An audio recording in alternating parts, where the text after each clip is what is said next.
இன்றைக்கி நம்ம சேனலில் ஒன் பார்ட் ஸ்பெஷல் அரிசி பருப்பு சாதம் எப்படி பண்ணலான்ட்டு பார்க்கலாம். யூஸ்வலாக துவரம்பருப்பு வச்சு தான் பண்ணுவோம். இன்றைக்கி தட்டைப்பயிறு வச்சு எப்படி பண்ணலான்ட்டு பார்க்கலாம் வாங்க. ஃபர்ஸ்ட்டு 2 டம்ளர் சாப்பாட்டு அரிசியை நான் ஊற வச்சுக்கிறேன். ஒரு 10 மினிட்ஸ் ஊறினாலே போதுங்க.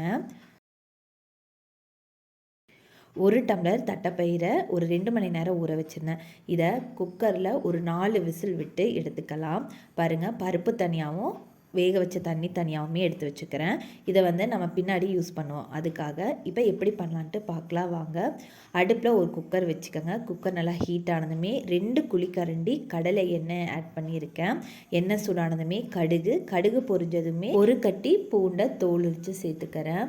இது கூடவே 20 சின்ன வெங்காயத்தை தோல் உரித்து இது கூட சேர்த்துக்கலாம். கூடவே 2 கொத்து கருவேப்பிலை. காரத்துக்கு நம்ம ஸ்பைசஸ் எதுவுமே ஆட் பண்ண போகிறதில்ல. காரத்துக்கு தகுந்த அளவு வரமிளகாய் கிள்ளி இந்த ஸ்டேஜில் சேர்த்துக்கங்க.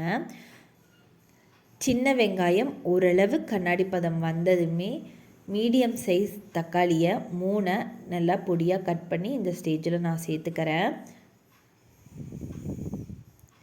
இது கூடவே கொஞ்சமாக மஞ்சத்தூள், 1 ஸ்பூன் சீரகம் சேர்த்துட்டு கொஞ்சமாக லைட்டாக தண்ணி ஆட் பண்ணி தக்காளியை நல்லா வதங்க விட்டுக்கிறேன்.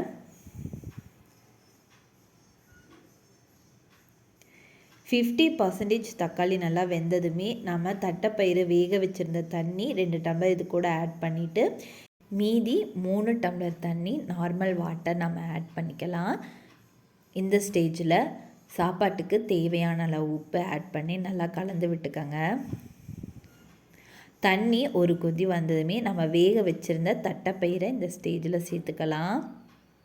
1 டம்ளர் அரிசிக்கு 2.5 டம்ளர் தண்ணிங்கிற ரேஷியோவில் நான் ஆட் பண்ணியிருக்கேன். உங்களுக்கு நல்லா குலைவாக வேணும்னாலும் 1 டம்ளர் அரிசிக்கு 3 டம்ளர் தண்ணிங்கிற ரேஷியோவில் ஆட் பண்ணிக்கோங்க. ஊற வச்சுருந்த அரிசியை 2-3 டைம் நல்லா கழுவிட்டு இந்த ஸ்டேஜில் ஆட் பண்ணிக்கோங்க. ஃபைனலாக உப்பெல்லாம் கரெக்டாக இருக்கான்னு செக் பண்ணிவிட்டு மூடி போட்டு ஒரு 3 விசில் விட்டு எடுத்தாலே போதுங்க. நமக்கு அரிசி பருப்பு சாதம் ரெடி ஆயிடுச்சு. ப்ரெஷர் எல்லாம் நல்லா ரிலீஸ் ஆனதுமே நம்ம குக்கர் மூடி ஓப்பன் பண்ணி பார்க்கலாம் சாப்பாடு எப்படி வந்திருக்குன்ட்டு. ஃபைனலாக பொடியாக கட் பண்ணி வச்சுருக்க கொத்தமல்லி, தேங்காய் எண்ணெய் கொஞ்சம் தாராளமாகவே ஆட் பண்ணிங்கன்னா அரிசி பருப்பு சாதம் டேஸ்ட் சூப்பராக இருக்கும். அதுக்காக தேங்காய் எண்ணெய் ஆட் பண்ணிவிட்டு நல்லா கலந்து விட்டுக்கிறேன் சாப்பாட்டை.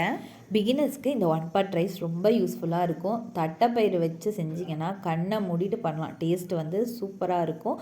பச்சை பயிரிலும் செய்யலாம், அவரம் பருப்பு போட்டுமே ட்ரை பண்ணலாம். கண்டிப்பாக இந்த ரெசிபி வீட்டில் ட்ரை பண்ணி பாருங்கள். ட்ரை பண்ணிவிட்டு எப்படி இருந்துச்சுங்க உங்கள் ஃபீட்பேக்கை கீழே கமெண்ட் பண்ணுங்கள். இந்த மாதிரி நிறைய ரெசிபிஸ் பார்க்கணுன்னா என் சேனலை மறக்காமல் சப்ஸ்கிரைப் பண்ணி சப்போர்ட் பண்ணுங்கள். தேங்க்யூ.